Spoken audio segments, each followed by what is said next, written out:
Bonsoir, bienvenue à tous pour cette nouvelle conférence de la Ruche qui dit oui. Ce soir, il va être question de pesticides avec Hélène et ses deux invités. Pour ceux qui ne connaissent pas encore le Maïf Social Club, qui le découvrent, nous sommes sur la thématique de l'habitat. Donc en bas, il y a une cabane à visiter, à explorer, merveilleuse et agréable pour ceux qui l'ont déjà fait. Le thème de l'habitat sera aussi décliné sous forme de conférences et d'ateliers jusqu'au 26 avril, donc n'hésitez pas à découvrir notre programmation. Avant de laisser la parole à Hélène, à l'issue de la conférence, vous pourrez en bas boire un verre et continuer de dialoguer avec nos invités. Bonne conférence et à tout à l'heure. Bonsoir, merci d'être là pour parler pesticides, un sujet vraiment d'actualité. Enfin, que ça fait longtemps qu'il est d'actualité, mais là, on a eu quand même pas mal de rappels à l'ordre. Il y a eu les couches au glyphosate dont on a parlé il n'y a pas longtemps. Le président Macron qui est un peu revenu sur sa décision d'interdire les pesticides d'ici 3 ans. Et puis, on a eu le 4e round du procès de Paul François contre Monsanto, qui était la semaine dernière. Donc on va essayer de voir aujourd'hui avec nos deux invités un peu ce que sont les pesticides, où est-ce qu'on les trouve, et puis surtout de repartir un peu avec des solutions, comment on peut s'en passer, comment on peut vivre sans, comment on peut lutter. Voilà, l'idée c'est de repartir de cette conférence avec plutôt de l'énergie en se disant oui, c'est possible, on peut faire autrement. Donc on a deux intervenants ce soir et on est très content qu'ils soient là.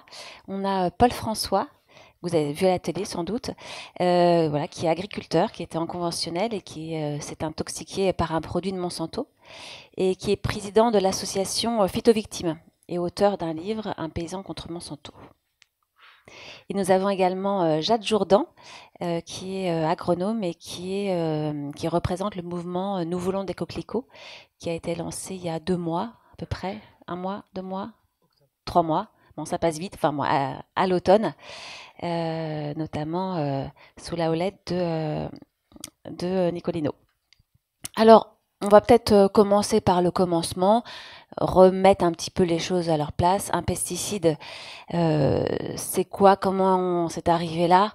Et puis voilà, notre ingénieur agronome va pouvoir nous faire un petit état des lieux. Bonjour à tous.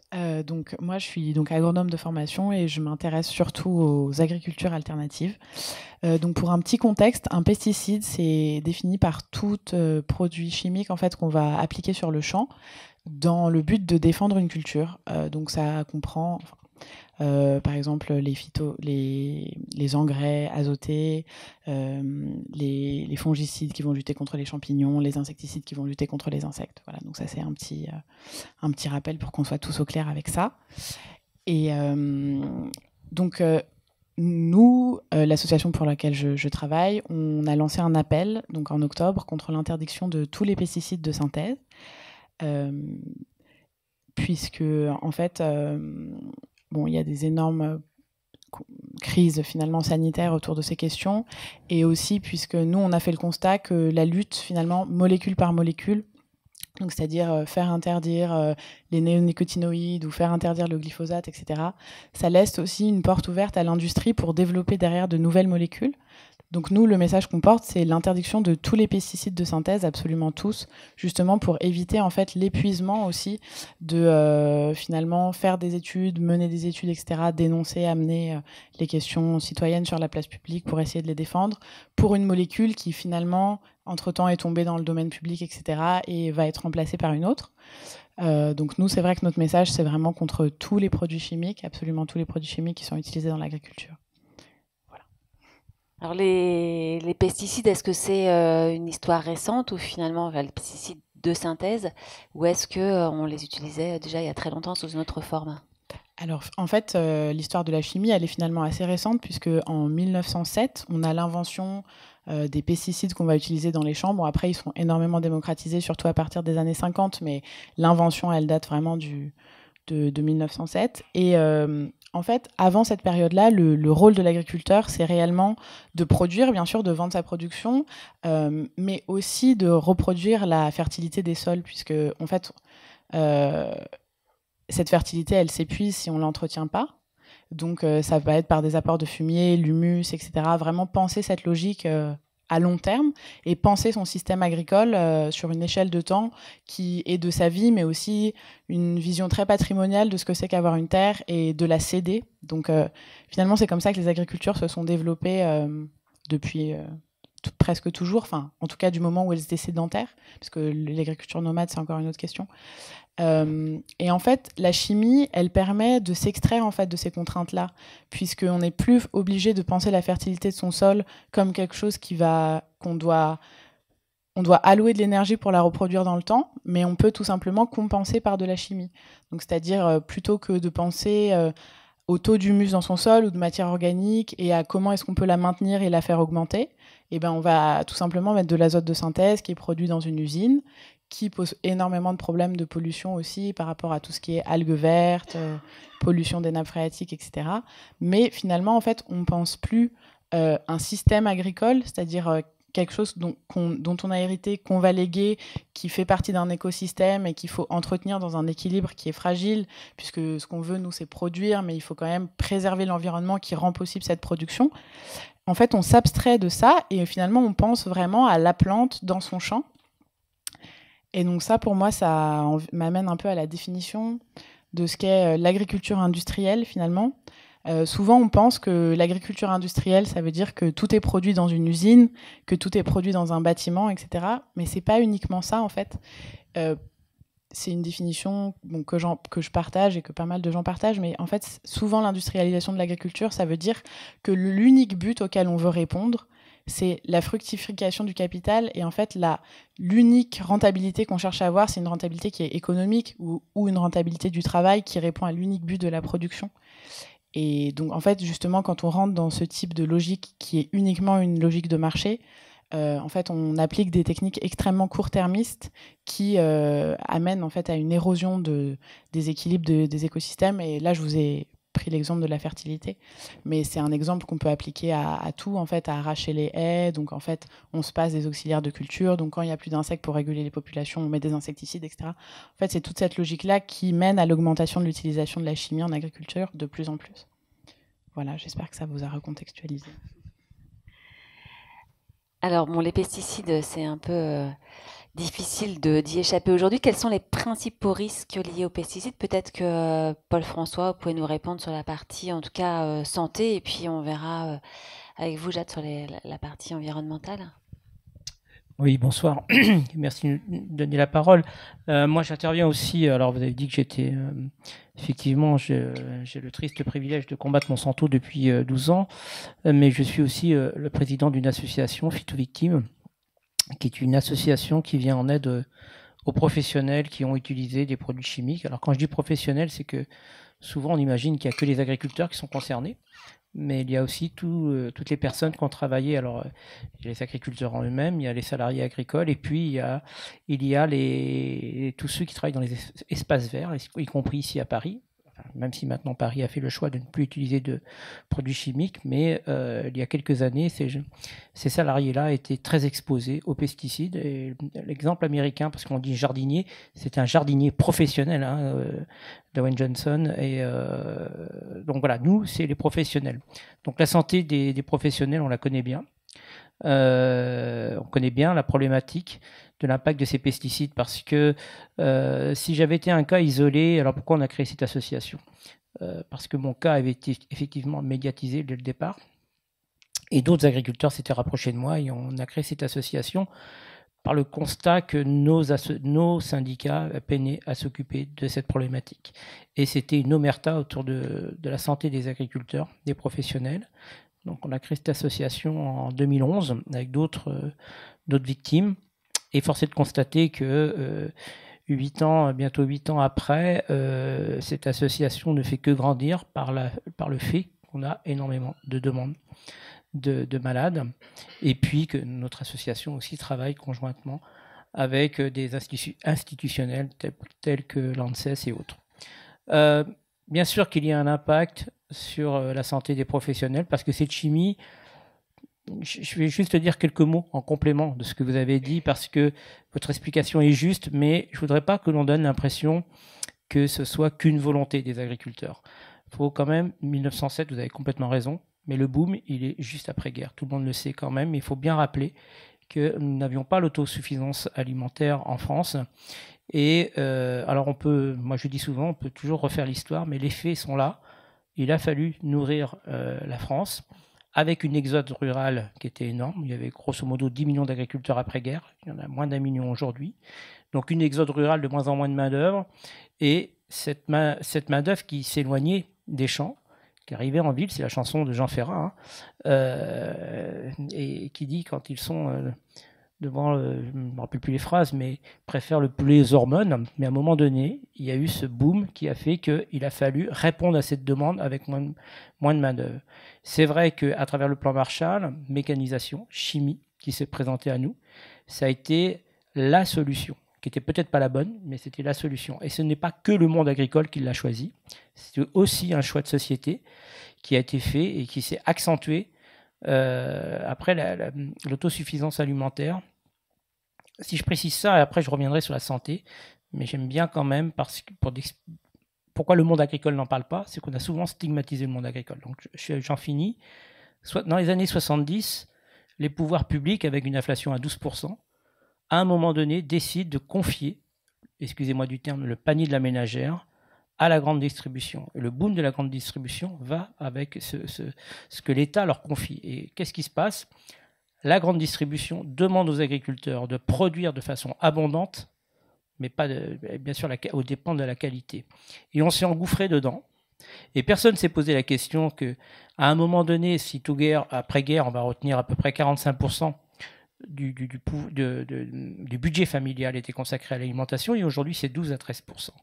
Donc personne ne s'est trop posé la question, certes. Il y a eu ce qu'on appelle des lanceurs d'alerte, mais on ne les a pas écoutés.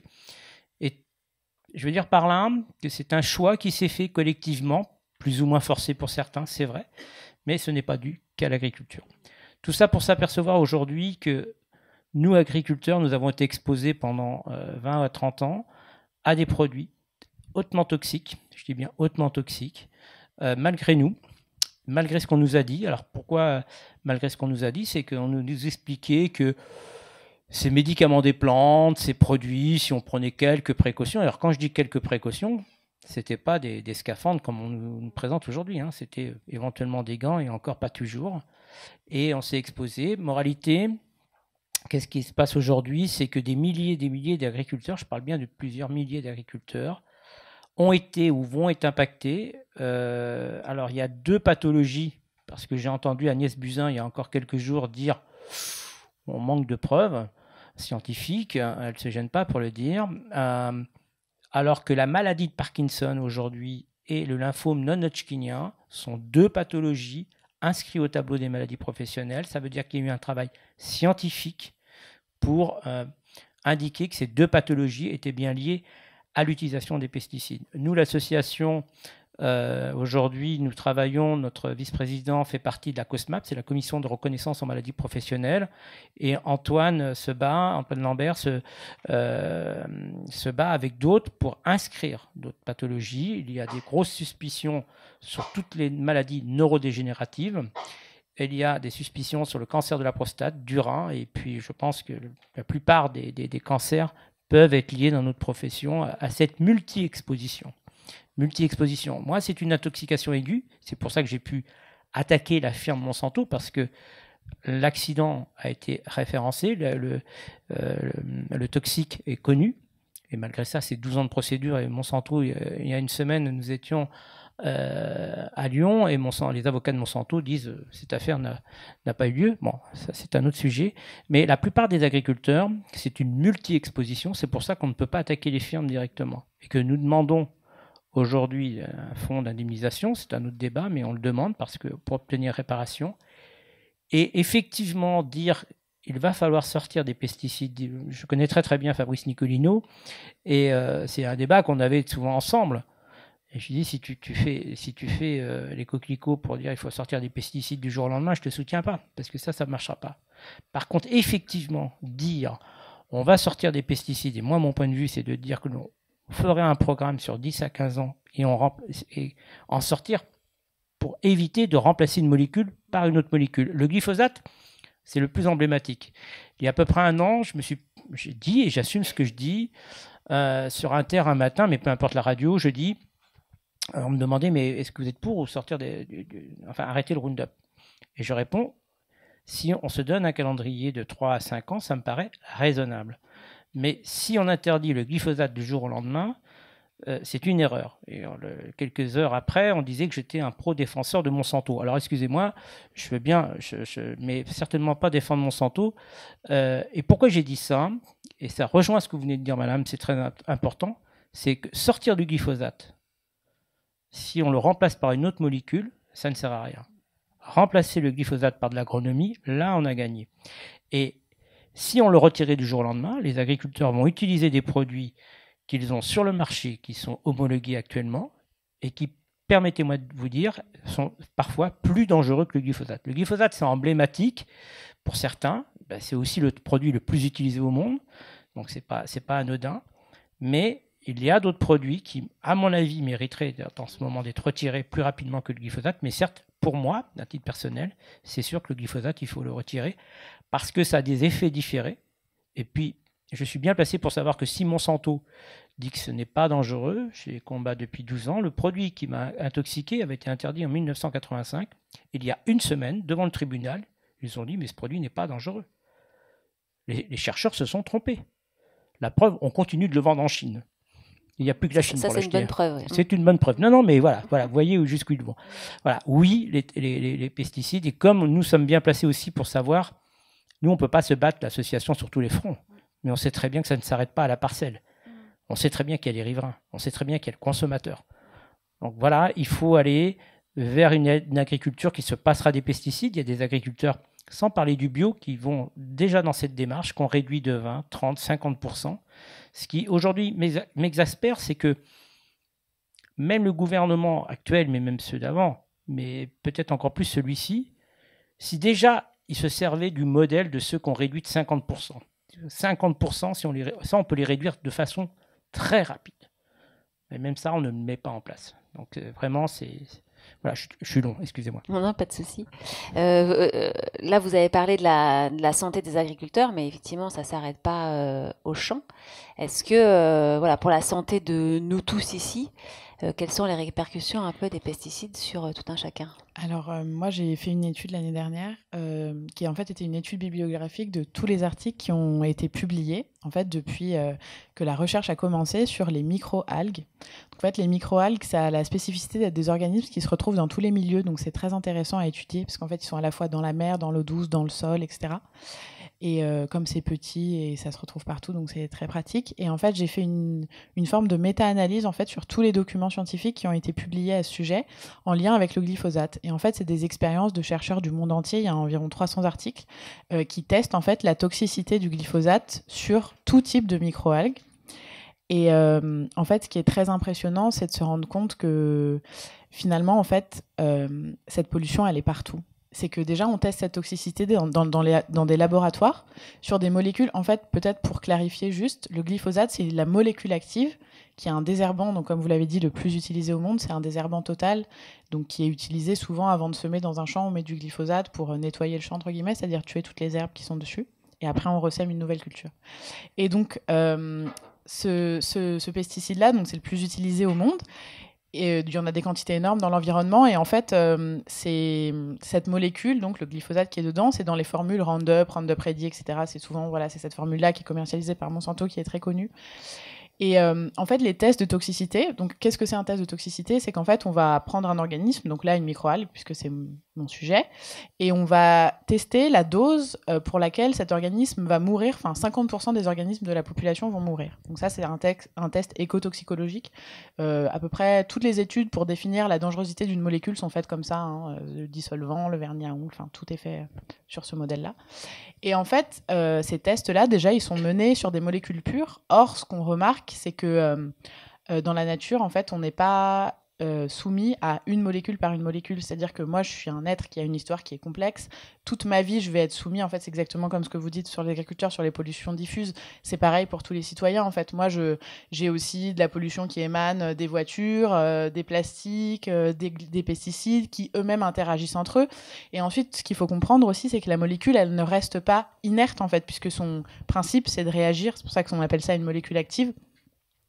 Et en fait, elle va se dégrader. Donc, ce qui s'appelle le reliquat en fait, du glyphosate, il est assez connu, ça s'appelle l'AMPA. Et justement, ça, c'est des molécules dont on n'étudie pas la toxicité. Or, elles se retrouvent absolument partout dans l'environnement. Nous, quand on a lancé le mouvement, on a fait un numéro spécial dans Charlie Hebdo et toutes les personnes de la rédaction ont fait des tests de cheveux. C'est assez connu, beaucoup d'émissions le font, Cache Investigation, etc. Beaucoup de gens, en fait, on peut se faire tester les cheveux pour savoir combien de molécules chimiques on a dans le corps. C'est assez intéressant. Donc, bien sûr, toute la rédaction était infestée de glyphosate et de à peu près en moyenne 30 molécules de pesticides. Donc, c'est quand même assez effarant. Et la spécificité du glyphosate, comme c'est quand même très efficace et distribué dans le monde entier, c'est que vous prenez n'importe où sur Terre, en fait, votre canapé, la canopée de l'Amazonie, le sol de votre jardin, en campagne, en ville, n'importe où sur Terre, on retrouve des résidus de cette molécule, en fait. Donc, ça soit le résidu, donc l'AMPA, ou même la molécule, encore le glyphosate. Et en fait, ce qui est effrayant, c'est que quand on regarde ces études de près, finalement, les microalgues, c'est des populations, en fait, c'est pas toutes les mêmes espèces. Elles ont des sortes de communautés avec des équilibres. Et en fait, ce qu'on regarde, c'est que ces molécules, ça change profondément la structure de ces communautés. Donc, en fait, on retrouve plus les mêmes parts d'espèces, on retrouve plus les mêmes espèces, on retrouve pas les mêmes organisations, en fait, à l'échelle microscopique, parce que c'est très petit, c'est des choses qu'on peut voir qu'au microscope. Et en fait, ça pose vraiment question. C'est-à-dire que moi, de ce travail-là, je m'en suis servi un peu comme... en fait, parler des microalgues comme un indicateur, finalement, de la pollution des milieux. Et d'à quel point ça change profondément, finalement, la structure du vivant d'une manière qui est finalement extrêmement troublante. Et voilà, c'était... juste pour distinguer cette histoire de formulation, molécules, que c'est absolument partout sur l'environnement et que finalement, quand on pense à la biodiversité, on a souvent une idée des macro-mammifères ou des animaux en fait, auxquels on peut s'identifier parce qu'ils font la même taille que nous, mais c'est beaucoup plus complexe que ça. Et en fait, les algues, elles sont très intéressantes parce que c'est le base de l'alimentation d'énormément d'organismes qui eux-mêmes vont nourrir d'autres organismes, etc. Et finalement, c'est l'effet d'accumulation qui est très dangereux en biologie. C'est que quand on est en bas de la chaîne alimentaire, finalement, on ne va pas mourir du glyphosate. Mais à force d'accumuler, finalement, ça devient extrêmement problématique. Alors, où est-ce qu'il faudrait habiter sur Terre et comment vivre pour ne pas avoir pour faire un test de cheveux et avoir zéro pesticide? C'est possible ou pas? C'est pas possible, malheureusement. Nulle part, vraiment? Franchement, je pense pas. Et puisque... En fait, déjà, les molécules, elles sont volatiles, elles se déplacent, elles bougent. Et je pense que même en culture bio, en fait, ce qu'il faut comprendre, c'est que finalement, le bio, si j'achète une pomme bio demain, ça ne veut pas dire qu'il n'y aura pas de pesticides dedans. Ça veut juste dire que la personne qui l'aura fait pousser n'en aura pas mise dessus. C'est ça qui est important à comprendre, en fait. Parce qu'on ne peut pas segmenter le monde sous cloche, en fait. Il n'y a pas des endroits naturels, des endroits domestiqués, des endroits... qui sont non touchés par l'homme. Finalement, notre action, c'est un peu tout le principe de l'anthropocène, c'est-à-dire qu'on rentre dans une ère géologique où finalement on est la principale force de changement et d'impact sur notre environnement, on façonne le monde, on change le climat, c'est un peu toute cette idée-là. Et donc en fait, finalement, dire non aux pesticides, changer de mode de production comme vous l'avez fait, passer en bio, etc., ça veut vraiment dire une forme de changement profond de rapport au vivant, de dire moi, je ne veux pas contribuer à ça. Malheureusement, on peut subir des problèmes de pollution et de contamination extérieure. Nous, avec l'association, on va lancer une grande opération de fleurissement avec un semencier extrêmement connu qui est la ferme de Sainte-Marthe, qui produit des graines depuis des années. Et eux, justement, ils nous ont rejoints parce qu'ils sont extrêmement touchés par cette problématique, parce qu'ils subissent en fait des pollutions indirectes qui se retrouvent dans leur culture, et ils se retrouvent avec des cultures qui sont parfois trop polluées pour être commercialisées, alors qu'eux ne mettent plus de pesticides depuis des années, et c'est une maison de semences extrêmement ancienne. Donc voilà, donc il n'y a pas de vase clos finalement, tout communique en permanence. Et c'est pour ça que nous, notre démarche, c'est d'interdire partout. Et on n'est pas du tout dans une démarche de sanctuarisation de certains endroits. Voilà. Alors vous, Paul-François, vous étiez d'abord en conventionnel, donc vous utilisiez des pesticides, notamment l'Asso. Tout le monde ne connaît peut-être pas votre histoire ici. Est-ce que vous pouvez raconter un petit peu ce qui s'est passé il y a 12 ans? Et puis, pour nous relater aussi ce combat avec Monsanto, voir un peu s'il est possible et où il vous mène. Oui. Alors je suis désolé, je devais vous emmener des livres, mais voilà, on a fait un livre chez Fayard et il est en rupture de stock. Et moi-même, je n'en ai plus. Donc, il paraît que dans quelques jours, il sera en librairie. Donc, je vous invite, parce que je ne pourrais pas tout vous raconter ce soir, mais effectivement, moi, je viens d'une agriculture très intensive.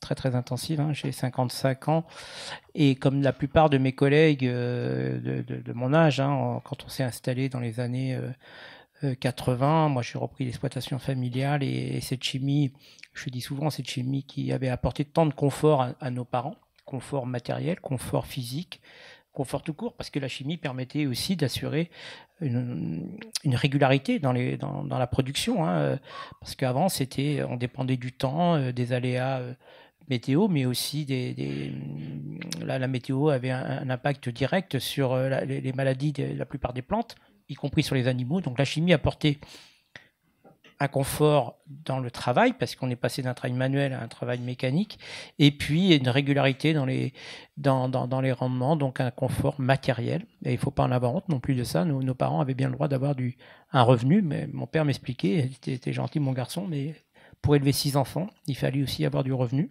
Alors quand il me disait t'es gentil mon garçon, il ne m'a jamais me reproché mon combat, mais au départ, pour lui, c'était compliqué d'accepter parce que il disait mais tu remets tout en cause. Je dis mais papa, je remets pas en cause, je constate. Et voilà, mais il m'a soutenu dans mon combat jusqu'au bout. Et je veux dire par là que la plupart d'entre nous, donc en s'installant la chimie, moi je dis souvent dans les années 90, j'en aurais fait la promotion parce que c'était formidable. Vraiment formidable de travailler. Moi, je me suis installé avec une trentaine d'hectares et on en exploitait 200 hectares dans les années 90. Et je me suis même associé avec un collègue et on exploitait à tous les deux plus de 400 hectares. Donc la chimie, au milieu de tout ça, moi, c'était dans l'organisation de mon travail. C'est moi qui assurais les traitements pour les 2 fermes. Donc j'épandais des produits donc on y passe plusieurs fois, hein, donc ça pouvait faire une surface totale de 3000 hectares dans l'année. Et j'étais bien emballé sur un engin extrêmement moderne avec 30 mètres d'épandage derrière et sans se poser de questions. Et une de mes filles me rappelle que même avant d'avoir cet appareil, on était dans une cabine pressurisée, mais je me dis, tu te rappelles quand même que quand j'avais 5 ans, j'étais assis à côté de toi derrière. Alors aujourd'hui, ça me mérisse les poils, mais à ce moment-là, c'est pour vous dire dans la logique où on était. Et avec les derrière, c'est pas dans la cabine, carrément. Non, elle était assise dans la cabine. Elle n'était pas derrière. Elle n'était pas sur le pulvé derrière, ok. Non, on ne se trompe pas. Sinon, non, la cabine était pressurisée, donc pour moi, il n'y avait pas de souci. Sauf qu'aujourd'hui, on sait que même avec ces cabines-là, c'était pas gage de sécurité. Heureusement, elle n'y est pas restée très longtemps et j'espère qu'elle n'aura jamais de soucis. Non, c'est pour vous dire dans la logique où on était. On faisait confiance à cette chimie. Moi, dans mon cas, c'est vrai que nous, on l'a tellement utilisé de façon intense. Il est vrai qu'à la fin des années 90, on a commencé à voir la limite, comme vous l'expliquez. C'est-à-dire que nos sols, on avait bénéficié souvent nos fermes étaient issues de fermes de polyculture élevage, avec beaucoup de fumier. Donc, moi, j'avais pas d'animaux. Mais on bénéficiait de l'historique de ces sols. Jusqu'à un moment donné, on les a effectivement pris comme des supports et on faisait des perfusions dessus, on apportait la chimie de synthèse, mais à un moment donné, on appauvrit les sols et on n'arrive plus à compenser. Ça, c'est le premier point. Et puis, jamais, ceci étant, j'aurais imaginé que c'était toxique au point que moi, en 2004, effectivement, j'ai été intoxiqué violemment avec un produit qui a entraîné des conséquences graves sur ma santé. J'ai failli en mourir d'une part au départ et après j'ai été arrêté pendant près d'1 an et hospitalisé pendant 5 mois. Alors, parler de mon combat, je ne sais pas si vous voulez qu'on parle de mon combat contre Monsanto ou de ma conversion, mais on peut faire les deux. C'est 2 combats. Alors 2 combats. Donc moi je suis sorti, alors le premier combat quand même, il faut le dire, parce que quand j'entends les propos de Monsanto la semaine dernière, le premier combat, ça a été celui quand même à l'hôpital, que ma femme arrive à convaincre les médecins, elle était infirmière, et le premier combat, ça a été de convaincre les médecins qu'il y avait bien un lien entre mes problèmes de santé et mon intoxication, parce qu'au départ, les médecins ne souhaitaient pas le faire. On le sait maintenant, c'est qu'il avait des liens avec Monsanto, donc on préfère vous laisser mourir que de reconnaître qu'il y a un lien, et je le dis haut et fort, mais on l'a écrit, inutile de vous dire que avant de publier le livre, les avocats l'avaient relu, donc ce que l'on affirme, on a les preuves. Et puis, ça a été ce premier combat, et une fois que le lien a été fait, Monsanto, tout de suite, auprès de ma femme, a cherché à étouffer, à ce moment-là, en disant, enfin, pas étouffer, mais c'était de dire, il n'y a jamais eu de problème avec ce produit, ce qui est faux, il n'est pas dangereux, ce qui est faux, et de lui dire mais s'il arrivait quoi que ce soit à votre mari, ils n'ont pas dit on paiera l'enterrement, mais on sera là. Alors quand ils disent aujourd'hui on n'était pas au courant qu'il y avait eu cette intoxication, heureusement qu'on a toute la preuve de ces faits. Le deuxième combat, ça a été qu'une fois que j'ai été soigné en conséquence, c'est que j'ai retrouvé une partie de ma santé en juillet 2005. Donc l'intoxication, c'est le 27 avril 2004.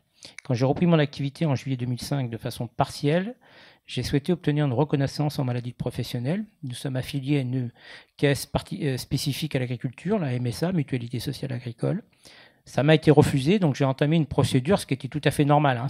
Alors, normal que ce soit refusé parce que je ne rentrais pas dans le tableau des maladies professionnelles, et normal que je me retourne devant un tribunal spécifique, un tribunal des affaires de sécurité sociale.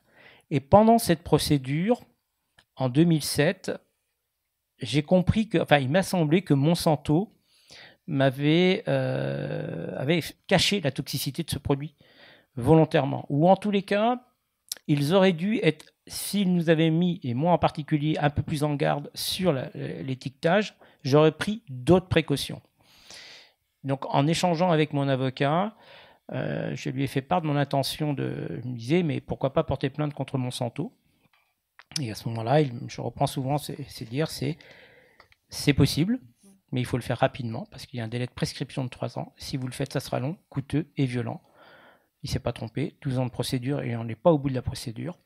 Coûteux parce que même si je ne l'ai pas payé lui, on a versé plusieurs dizaines de milliers d'euros. Heureusement, on a lancé un fonds participatif sur Internet qui lève encore des fonds et qui nous ont permis de passer cette étape-là. Il faudra quand même que je paye mes avocats un jour. Et violent, par contre, on l'avait sous-estimé parce que s'attaquer à Monsanto, c'est extrêmement violent. Et pendant cette démarche, et pendant que j'avais créé cette association, j'avais 2 filles. J'ai 2 filles et puis j'avais une femme qui m'ont toujours soutenu. Alors pourquoi je suis ému? Parce que Sylvie est décédée il y a 5 mois, brutalement. Et donc elles ont toujours été toutes les 3 à mes côtés et de dire pourquoi tu changes pas tes pratiques? Parce que effectivement, après avoir attaqué Monsanto, j'utilisais toujours de la chimie. Alors certes, j'en utilisais moins, différemment. Il y avait des produits les plus dangereux qu'on avait supprimés de notre système de production. On était passé d'une production extrêmement intensive à une production, alors j'allais dire raisonnée, mais comme le mot a été détourné, raisonnable, avec un bon sens agricole. C'est-à-dire qu'on a allongé nos rotations. La rotation, ça veut dire que dans les années 90, on faisait, la moitié de la ferme était en monoculture de maïs. Il y avait des parcelles, il y avait 20 ou 30 ans qu'il y avait du maïs dessus. Et l'autre partie, c'était une rotation blé-colza, blé-colza. Aujourd'hui, avant même le bio, on avait une dizaine d'espèces. Donc j'avais réduit de 50%, peut-être même plus, de l'utilisation de ces chimies. Et puis je disais, je ne l'utilise pas n'importe comment. Donc je disais à mes filles et puis à ma femme me suivait parce qu'elle disait, elle m'avait toujours connu dans ce métier-là, et puis elle me disait, ouais, je vois pas comment tu vas faire autrement parce que j'ai appris que ce métier. Et puis moi, une exploitation comme la mienne, la passer en bio, elle est grande, je m'en sentais pas capable. Donc même malade, on a du mal quand même, alors que vous avez quand même des circonstances très... Même malade, et puis je m'en servais. Alors je m'en servais, c'était pas que je m'en servais, c'était quand même une réalité, c'est que moi je suis plus à plein temps sur mon exploitation. Donc je me voyais mal mener un combat contre la maladie, mener un combat contre Monsanto et passer mon exploitation en bio. Et je disais souvent à mes 2 filles, qui ont 27 et 23 ans maintenant, je leur disais, mais quand j'aurai fini ces combats-là, je le ferai. Sauf qu'à un moment donné, j'ai compris que ma santé n'irait jamais en s'améliorant. Donc ça, il faut quand même l'accepter. Et peut-être même que... Bon, voilà. Et puis, que le combat contre Monsanto, il a été très long. J'ai 55 ans maintenant. C'est pas à 60 ans que je ferai cette conversion.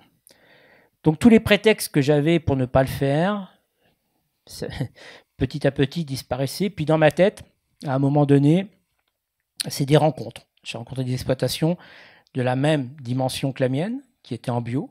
Je voyais des agriculteurs qui avaient la banane, qui étaient bien dans leur métier de paysan, alors que dans la chimie, en exploitation conventionnelle, ça devenait compliqué, et c'est un euphémisme. c'est des rencontres. Je suis allé au Canada, j'ai rencontré une famille qui exploite 600 hectares en bio depuis 20 ans maintenant, 22 ans maintenant. À l'époque, ça faisait 18 ans. Donc, en voyant tous ces exemples, je me suis dit, bon, je vais en passer. En plus, moi, on n'avait jamais imaginé que c'est ma femme qui partirait la première. Et donc, moi, j'avais réglé ma succession et je ne voulais pas que n'importe qui prenne possession de la ferme parce que notre système, mais ça serait trop long à expliquer. Donc, j'avais monté des sociétés et mes 2 filles étaient gérantes de ces 2 sociétés. Donc là, elle dit, si maintenant on est gérante, on a peut-être notre mot à dire, mais elle me le disait gentiment. Donc, j'ai décidé qu'une de ces parties allait passer en bio en 2015. En me disant je passerai la 2e ferme en bio en 2000, plutôt je m'étais donné 2020-2021. La conversion en bio s'est tellement bien passée sur la première partie. Alors c'est grâce aussi à 2 salariés qui travaillaient avec moi, 2 jeunes qui ont moins de 30 ans. Quand je leur ai fait part de mon projet, ils ont dit banco, on y va, on te suit. Donc ils ont bien maîtrisé le système. Comme ils l'ont maîtrisé techniquement, financièrement, le résultat était là. Et puis, fin 2016-2017, je dis, mais la structure qui est en bio dégage du revenu et celle qui est en chimie est juste à l'équilibre. Alors, on va quand même pas gagner de l'argent avec le bio pour renflouer la chimie. Et puis, ça devenait insupportable pour moi de me dire, je continue à leur faire gagner de l'argent. Je parle des firmes. Donc, on a accéléré le processus et on a passé la 2e partie en bio en début 2017. Ça fonctionne bien. Ça fonctionne bien.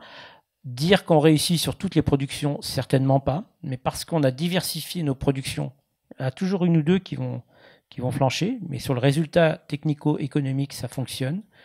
Ce que j'avais sous-estimé, c'est que j'ai retrouvé une liberté aussi. Parce que quand on est pris dans un système chimique, il y a au-delà de ça, c'est qu'on est pris dans un système pervers. Parce que voilà, on nous dit oui, mais si tu arrêtes la chimie, tu vas. Alors faut en remettre un peu plus, pas toujours plus, mais on n'arrive pas trop à s'en sortir. Et donc j'ai cette liberté. Une espèce de drogue, quoi. Oui, de drogue, au propre comme au figuré. Mais une fois que j'ai dit ça, je ne veux pas me porter en donneur de leçons à mes collègues qui ont, parce que moi, en étant malade, il m'a fallu du temps. Donc c'est pour ça aussi que je dis souvent, laissons du temps. Il y a besoin de faire pression, c'est évident. Mais il ne faut pas imaginer, il faut que les agriculteurs... bien sûr que sur le glyphosate, on voit bien quel est le comportement en ce moment du monde agricole et de la FNSEA en particulier, et de la coordination rurale. Ils défendent un système de production, malheureusement, ils ne défendent pas leurs agriculteurs, ils défendent un modèle de production. Et ça, c'est grave. Mais je pense alors qu'on aurait un devoir de bien expliquer aux agriculteurs qui peuvent se passer de ce produit, comme d'autres, et plutôt que de faire... Parce que là, la bataille est devenue idéologique. Alors, si vous voulez, il y a les défenseurs qui disent « Ouais, mais vous y connaissez rien. Moi, je ne touchez pas à mon glyphosate parce que je protège l'environnement à ma façon. » Parce qu'ils vont vous expliquer que c'est même, à un moment donné, pour piéger les carbones et tout ce que l'on voudra. Bon, c'est faux. Il vaudrait mieux parler d'un vrai débat technique et leur faire comprendre qu'on peut... Si moi, j'y suis arrivé, en plus, je vais vous dire, tout le monde peut y arriver. Donc, voilà, il y a besoin de temps. Mais il y a besoin d'un calendrier. Parce qu'à force de dire qu'on a du temps, ça sera trop tard. Donc c'est là où je rejoins les coquelicots. C'est que s'inscrire en disant, je ne sais pas sur la date ce que vous en pensez, madame, moi je maintiens, parce que je suis agriculteur, que si on s'inscrivait sur un calendrier à 15 ans, ça serait une vraie révolution et une vraie avancée pour l'agriculture. Excusez-moi, je suis long. Non, pas de souci, mais des plans de réduction des phytos, il y en a. Enfin, ça va les plans éco-phyto qui ont été lancés il y a quelques années, où les résultats, finalement, on en utilise plus qu'avant les plans, donc ça ne marche pas. Est-ce qu'on n'a pas besoin vraiment d'une date butoir pour pouvoir en sortir, parce que la bonne volonté, finalement, est pas suffisante et n'ira pas assez vite, quoi. Vous préconisez quoi au mouvement des coquelicots? Le plan éco-phyto, c'est un plan qui a été extrêmement rendu populaire par Stéphane Le Foll quand il était ministre de l'Agriculture, et qui prévoyait, à la base c'était 2015, une réduction de 50% des phytos. Donc ça, phyto, c'est un synonyme de pesticides. Et après, ils ont repoussé à 2025. Puis là, en fait, on a fait plus 25%. Donc bref, ça se décale toujours dans le temps. C'est un peu la farce. En fait, c'est devenu une farce, clairement. particulièrement dans le monde agricole. On vient de relancer un nouveau plan, en tout cas. Exactement, oui, non, mais les plans se succèdent, ça, on les arrête pas pour autant. Je pense que c'était très intéressant quand vous disiez finalement que c'est vraiment devenu un débat idéologique. C'est qu'en fait, ce dont il faut se rendre compte, c'est que l'agriculture, c'est le domaine, finalement, qui est le plus administré. Donc, il y a des chambres d'agriculture dans toutes les régions, des conseillers, des ministères, etc. Enfin, c'est vraiment, en fait, un secteur qui est extrêmement géré, finalement, entre autres par l'INRA, qui est l'Institut national de recherche pour l'agronomie. Et finalement, c'est vrai qu'on voit aussi la limite de ça, c'est qu'on a fait une promotion immense après la guerre de la révolution par la mécanisation, par la chimie, qui a extrêmement bien marché, comme vous l'avez décrite, bien que, en fait, on s'inscrivait dans des problématiques qui étaient autres. On était dans une problématique de retrouver une indépendance alimentaire. Ça a extrêmement bien marché, et finalement, on est resté un peu figé à cette époque-là, c'est-à-dire que, en fait, ce que ça remet en cause, finalement, sortir des firmes, sortir des pesticides, etc., c'est beaucoup plus large qu'une question technico-technique d'agriculture. C'est un modèle de société, comme vous le dites. Les agriculteurs, c'est pas des acteurs qui sont isolés et qui ont choisi les pesticides à un moment plutôt qu'ils ont choisi autre chose. C'est un projet de société, c'est un projet politique, la modernisation, quand même. C'est bien de le rappeler. Et dans ce cadre-là, en fait, finalement, les projets politiques se superposent. Donc, comme vous le dites, des défenseurs du glyphosate, par exemple, vont vous dire « Moi, j'utilise du glyphosate, mais ce que je fais, c'est que je fais de l'agriculture de conservation, je ne laboure pas les sols, ça stocke du carbone, donc je suis écologique, en fait. » Et donc, ça, c'est des écoles de pensée qui sont extrêmement discutables et qu'on peut discuter scientifiquement, parce que moi, je suis persuadée que tuer chimiquement ces sols, c'est pas plus louable que labourer à 5 cm tous les ans. Mais après, voilà, ça c'est... Il y a un gros débat sur ce sujet-là. Il y a un énorme débat sur ce sujet, et il faut se rendre compte que ce débat, en fait, il n'est pas juste scientifique. En fait, ce débat, il cache derrière des idéologies, des argents, des enjeux qui sont énormes, parce que qui finance l'agriculture de conservation l'agriculture de conservation sans Monsanto aujourd'hui et sans la chimie, on n'a pas d'agriculture de conservation chez lui, on n'a pas de charte harmonie. Enfin, c'est quand même des choses qui vont main dans la main. Et derrière un discours de l'agriculteur qui redevient maître chez lui, maître de ses décisions, il y a tout un discours extrêmement fort autour de l'empowerment des agriculteurs qui redeviennent maîtres de leur exploitation, qui font leurs choix, qui descendent dans leurs champs, qui comptent leurs vers de terre, etc. Derrière, il y a des firmes qui fournissent des semoirs. Donc, on diabolise le tracteur, mais finalement, on vend des semoirs spéciaux parce que c'est pas avec tous les semoirs que vous pouvez planter dans une terre qui est pas labourée. Derrière, on vend de la chimie. Donc, tout ça, c'est pris dans un jeu dans un jeu de pouvoir et dans un jeu de domination. Donc, en fait, l'agriculture, c'est des choix de société. C'est pas des choses qui sont déconnectées les unes des autres, et les problèmes sociétaux finalement se retrouvent dans l'agriculture. Inversement, c'est le reflet d'une société, et c'est pour ça que nous, avec les coquelicots, ce qu'on essaie de faire, c'est vraiment d'apporter un poids citoyen, de dire ok, voilà, maintenant on peut pas ignorer, si on est 5 millions dans 2 ans, il va quand même falloir entendre le fait que les gens ont pris conscience de cette crise sanitaire, et au-delà des enjeux financiers qu'il y a derrière, finalement, ce n'est plus soutenable pour la population de vivre avec ce risque-là.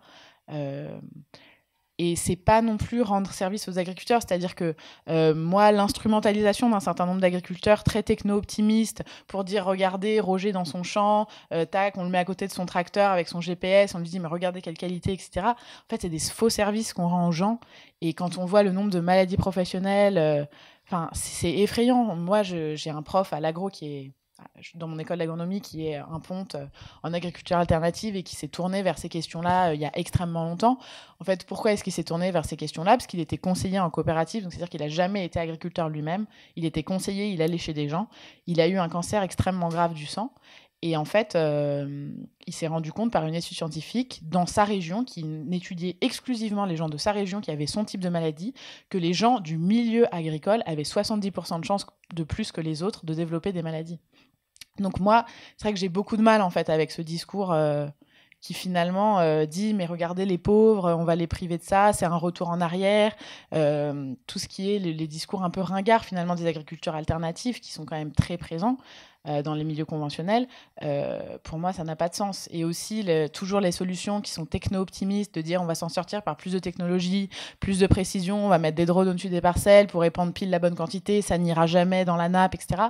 Pour moi c'est une déconnexion totale en fait de la réalité du monde agricole, c'est-à-dire que la réalité du monde agricole ça se passe pas à l'INRA, on n'est pas dans un laboratoire, on isole tous les facteurs, on isole les organismes les uns des autres, on calcule, bim, avec une courbe, et on est dans un laboratoire avec une blouse blanche. C'est pas du tout de l'agronomie de terrain, ça donne des normes, comme je vous parlais tout à l'heure des problèmes de toxicité dans les études, en fait, ça découle aussi de ça. C'est qu'en fait, on pense l'agriculture comme un laboratoire. En fait, l'agriculture, c'est quelque chose qui est fondamentalement lié au vivant, et c'est fondamental. En fait, quand on pense une usine, c'est facile d'avoir cette vision Fordisme, on fait des voitures, voilà l'énergie qui rentre, voilà l'énergie qui sort. L'agriculture, ça peut pas être pensé comme ça. Et en fait, pour moi, il y a une vraie fracture, finalement, dans ce lien au vivant, qui nous amène à des dérives impressionnantes, les vaches hublots, les drones au-dessus des parcelles. Alors les vaches hublots, c'est des vaches qui ont voilà. des hublots pour regarder leur stade de gestation en fait directement qu'on peut ouvrir, etc. Comme une petite machine à laver. Voilà. Dans pratique, une vache, hein. voilà, mais pour arriver à des exemples même moins extrêmes, la ferme des 1000 vaches ou même les salles de traite qui tournent 24 heures sur 24, etc. Voilà. En fait, finalement, on coupe ce lien-là. En fait, on coupe ce geste qui est fondamentalement écologique, qui est de faire de l'agriculture. Et alors, si on rejoint le mouvement Nous voulons des coquelicots, comment ça se passe? Qu'est-ce que vous faites? Et quelle sortie pour les pesticides, à quelle échéance, quoi? Donc nous, on a donc lancé ce mouvement et on a lancé un appel. Donc précise bien un appel parce que c'est pas une pétition, parce que notre but c'est pas juste que les gens signent et s'en aillent. En fait, on a envie vraiment d'engager les gens dans notre démarche. Et on a recueilli 500 000 signatures depuis le mois d'octobre, donc c'est quand même beaucoup. Ça prouve que les gens sont vraiment concernés par cette question. Et on se rassemble tous les premiers vendredis du mois. Il y a des groupes locaux qui sont formés partout en France. On a un site internet où vous pouvez localiser le groupe. Il y en a sûrement un dans votre ville, surtout si vous habitez en région parisienne. Et donc on se rejoint en fait sur les places des mairies. Mais après, les gens sont très libres en fait sur la forme d'action qu'ils souhaitent mener. Ils se rassemblent entre eux, ils parlent de ces questions-là et ils essaient de faire signer des gens. En fait, ce qu'on veut vraiment, nous, c'est créer vraiment un effet boule de neige sur cette question des pesticides pour faire un poids lobby citoyen et faire changer la loi. Nous, c'est ce qu'on espère, c'est qu'en fait, on arrête de faire un déni de démocratie sur ce que les gens veulent réellement et aussi qu'on expose absolument tous les Français, mais les gens partout sur Terre, à des molécules qu'ils n'ont pas choisies et qui ont de réels risques et qui décrivent un projet de société dans lequel on se rejoint absolument pas. Et donc les rassemblements, c'est vrai que ça permet de se regrouper, de parler d'idées, d'organiser des débats, d'informer les gens. Moi, je suis persuadée que l'éducation, c'est un levier immense, que les gens sont très désinformés sur ces questions-là, aussi parce qu'on veut bien que c'est des informations qui sont complexes, etc. Mais recréer à des petites échelles des échanges, des communautés, des actions locales, que chacun choisisse des actions qui sont pertinentes pour son terroir, qui sont pertinentes pour les gens qui sont autour d'eux. Pour moi, c'est fondamental. Et on a choisi ce symbole du coquelicot. Bon, on vend des cocardes parce qu'en fait, on trouve que déjà le coquelicot, c'est super joyeux comme symbole. Et puis, c'est une manière de se voir, de se reconnaître et aussi d'engager la discussion avec les gens qui peuvent être autour de nous. Voilà. Et donc, on a choisi ce symbole parce que les coquelicots, c'est une mauvaise herbe en fait qui se trouve dans les champs de blé, dans les champs d'avoine. Et qui, du coup, si vous voyez un champ plein de coquelicots, ça veut dire qu'il n'est pas traité en fait. Et donc, on a choisi... Bon, en tout cas... Pas trop traité. Pas trop traité.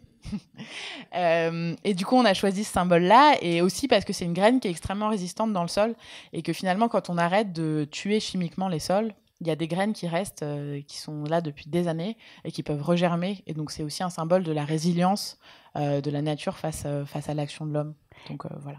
Il y a du monde dans ces rassemblements une fois par mois, ça grossit, enfin comment se développe le mouvement? Ouais, alors on est environ en une moyenne de 800 groupes locaux, 800 rassemblements à peu près dans toute la France. Après, il y a forcément des zones où c'est plus riche, donc par exemple la Bretagne, le Languedoc, qui sont quand même des régions qui sont soumises à d'énormes problèmes de pollution. Le Languedoc par l'arboriculture, qui est quand même la culture en France qui est le plus intense en utilisation de phyto. Donc c'est souvent cité dans les reportages justement des exploitations qui sont proches des écoles, etc. C'est vraiment des drames sanitaires. Et puis la Bretagne, avec toutes les questions qu'on connaît autour des problèmes de lisier de porc, de nitrates dans l'eau, etc., qui sont quand même des régions où il y a des gros conflits en fait autour de l'agriculture industrielle, mais aussi en fait en vérité partout en France, des gens se réunissent et c'est très libre en fait. Nous, on essaye d'insuffler des idées, des intentions. Donc là, on va lancer un grand programme de fleurissement. Parce que c'est symbolique et que c'est joyeux et que quand on parle de choses qui tuent des gens, au bout d'un moment, il faut quand même essayer de rester joyeux un peu, sinon c'est dur. Donc on incite les gens à garder des graines, à semer des graines partout, à être visibles sur la place publique, à prendre de l'espace, voilà, pour porter ce message de dire que les pesticides, on n'en peut plus, quoi. Et on les trouvera où, ces graines ? Alors, pour l'instant, on monte un partenariat avec Sainte-Marthe, donc ça sera diffusé bientôt sur notre site, etc. En fait, on a un site où il y a un onglet qui s'appelle Outils, où il y a tous nos outils de campagne, en fait. Donc, il y a beaucoup de choses qui sont gratuites et disponibles en PDF. On a la chance de travailler avec des graphistes bénévolement qui sont avec nous depuis le début, qui font le texte de notre appel, justement, qui l'ont fait en plein de formats, que vous pouvez imprimer sur tout, que vous pouvez afficher partout, envoyer en signature de mail, etc. Le but, c'est d'envahir la terre de coquelicots. Et on a aussi, bien sûr, des cocardes, on est en train de lancer des stickers sans plastique, voilà, pour se rassembler aussi, parce que c'est vrai que ça aide d'avoir l'impression qu'on est visible, parce qu'on est quand même énormément à porter ses idées, et sauf que parfois on n'ose pas en parler, on n'ose pas le savoir. Alors on s'est dit qu'on partirait pas de cette salle avant d'avoir des conseils pratiques, enfin pour savoir nous quand on sort d'ici, qu'est-ce qu'on peut mettre en œuvre à notre échelle pour se passer des pesticides. Est-ce que vous avez des idées à nous souffler faciles? Oui, mais je vais rebondir quand même sur ce que vous venez de dire. C'est vrai que l'image de l'agriculture biologique, c'est pour ça aussi que moi, je le dis souvent, hein, c'était quand j'étais en école d'agriculture et puis quand j'étais installé aussi, hein, c'était ringard. Je disais, mais moi, je ne vais pas retourner à la chandelle et travailler avec des chevaux. Notre exploitation, elle est en bio, mais on ne travaille pas avec des chevaux. C'est clair, pas à la chandelle. Et au contraire, on a besoin de toutes les technologies. Vous parliez de satellites. Nous, pour faire du guidage, pour faire le binage extrêmement précis dans les cultures, on a besoin de guidage satellite. Et c'est souvent les jeunes, nous, l'association Phytovictimes, on intervient beaucoup dans les lycées agricoles pour, d'une part, les alerter sur les dangers des pesticides et au moins se protéger dans un premier temps, et de réfléchir à en utiliser peut-être moins, et peut-être ne plus en utiliser du tout. Mais avant tout, c'est la prévention. Et leur dire qu'il existe d'autres méthodes. Et quand, à titre personnel, je montre des images de ce que j'ai vu aux États-Unis et maintenant mon exploitation qui est en bio, ils disent « Ah ouais, mais c'est comme ça que ça se passe ». Bah oui, parce que nous avons besoin de grandes technologies et l'agriculture biologique, elle est extrêmement moderne. Et on a besoin d'agronomie, on a besoin de techniques, parce que si on veut nourrir la planète, il faudra de toutes ces technologies, mais pas n'importe quelle technologie. Et quand vous parliez de coquelicots, moi, les coquelicots, j'en veux bien sur votre gilet, j'en veux bien dans les haies que j'ai replantées, mais j'en veux pas dans mon blé. Tout simplement, pour commercialiser mon blé bio, il ne faut pas donc on les combat, mais plus avec de la chimie. La rotation nous permet de les éliminer. Alors comment donc vous ne jeterez pas vos graines dans les champs de Paul François? Ouais. Par contre, comment vous, citoyens, consommateurs, vous pouvez nous aider? Moi, je dis souvent, on nous parle d'agriculture durable, mais si le consommateur ne fait pas une consommation durable, on n'y arrivera pas. Et nous avons besoin, c'est pas votre bulletin de vote qui va compter, c'est votre façon de consommer. Et aujourd'hui, on le voit bien d'ailleurs, les consommateurs changent. C'est consommer de proximité, consommer des produits de saison, manger moins de viande, mais manger une viande de proximité. Alors quand je dis ça, mes collègues, la première fois que j'ai dit qu'il faut manger moins de viande, en plus j'en mange beaucoup, ou j'en mangeais beaucoup, je leur dis non, mais les gars, je vous défends, parce que je veux plus d'une viande qui arrive de l'autre bout du monde, je veux une viande qui a été faite avec les respects de l'animal et tout ce qui va avec. Donc des protéines, on les diversifie. Donc à vous aussi, consommateurs, mais en ce moment, force est de constater que le consommateur va plus vite que les pouvoirs publics et l'agriculture. C'est vrai, parce qu'à une époque, je disais, ça ne dépend pas que de nous, mais quand on voit, et c'est pour ça aussi que je dis à mes collègues, mais regardez ce qui se passe. Si vous n'êtes pas convaincu, regardez où il est le marché. Les consommateurs, ils regardent. Et sans parler de bio, j'ai appris il y a quelques semaines, j'étais en Mayenne, avec un grand groupe, je ne vais pas leur faire de la pub, a décidé, parce que les producteurs laitiers, c'est une vraie catastrophe économique en France. Et donc j'étais avec un producteur laitier qui me dit, ça y est, on s'en sort parce que le groupe avec qui on travaille leur a demandé un engagement sans OGM.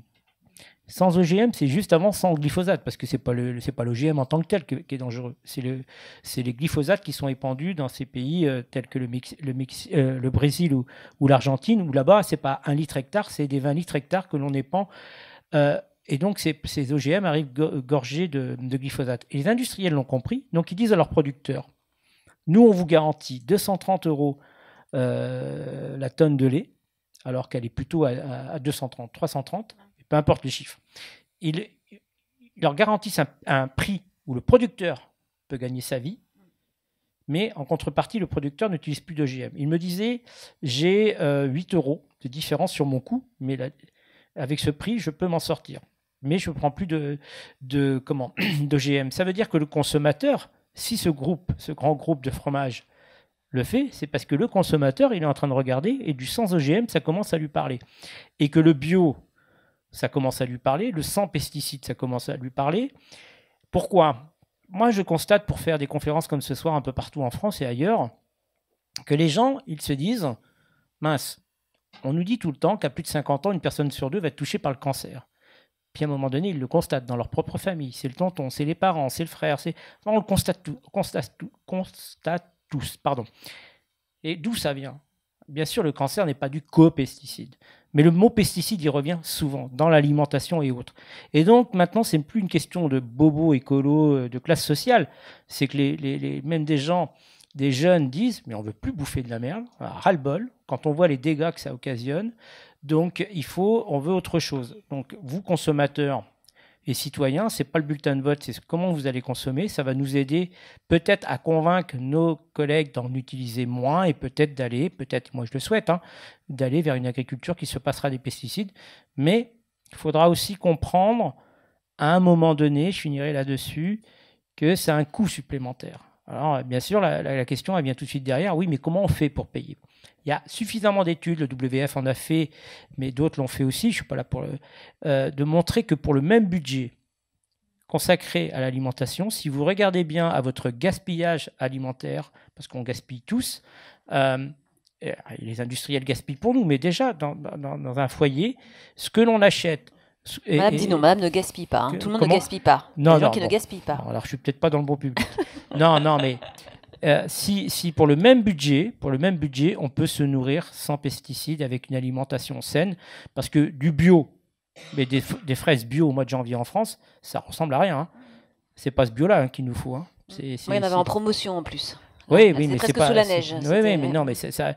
Qui ont traversé la planète, ça sert à quoi ? Et en plus, je suis même pas sûr à 100%, parce que s'il y a un label bio qui est sûr, c'est bien celui le français. Pour avoir été un petit peu dans d'autres pays dans le monde, j'ai quelques craintes, mais bon. Et là, il y a un nouveau label qui va sortir qui est sans résidus de pesticides. Vous avez passé ça ou pas ? Ça, c'est bidon ou c'est... Non. Je vais y répondre parce qu'on m'a posé la question la semaine dernière. On peut y croire. Moi, mais je vais m'expliquer. Non, mais sans résidus. On peut y croire ou on y croit ? Non, je vais m'expliquer. Moi, j'ai fait, à un moment donné, justement, dans notre démarche d'agriculture, et c'était la réponse que je faisais souvent à mes 2 filles, j'avais un blé, on produisait du blé. Alors, il n'était pas garanti sans résidus pesticides, mais on avait ce label dans lequel on avait une charte. C'est pas une charte, c'était un cahier des charges dans lequel on n'utilisait pas tout un panel de produits qui étaient susceptibles de se retrouver dans la farine. Donc, on a quelques molécules qui, effectivement, ont un temps de vie qui fait qu'on ne va pas le retrouver dans la farine. Donc, moi, j'ai envie de vous dire, c'est déjà une avancée pour le consommateur. C'est vraiment une avancée pour le consommateur et le consommateur ne s'expose pas et je ne pense pas qu'il y ait mensonge. Sauf, moi, je me donnais quelque part bonne conscience. Et à mon avis, si des gens on produisait toutes les productions en France étaient produites de cette façon-là, on aurait fait un grand pas parce que le consommateur serait protégé. Oui, mais qu'en est-il de ce qui se passe dans le champ ? C'est que cette chimie, vous l'avez dit tout à l'heure, elle a un impact. Donc oui, je protège le consommateur, mais je ne protège pas ma parcelle, je ne protège pas forcément le riverain. Et même nous, si on fait attention, parce que ce n'est pas parce qu'on ne le retrouve pas in fine dans la farine, qu'au moment où on l'utilise, il n'est pas un vrai toxique pour nous, utilisateurs, pour le riverain. On peut le retrouver et pour le sol. dans l'air Voilà. et dans l'eau. Voilà, donc ce n'est pas un mensonge, c'est vraiment pas un mensonge. Je pense que c'est déjà une bonne démarche. Nous, on est passé par là. Alors, ce n'est pas parce qu'on y est passé par là que je veux cautionner, mais c'est peut-être une démarche déjà. Vous savez, quand vous allez dans ce sens-là, vous n'êtes plus dans l'augmentation des pesticides.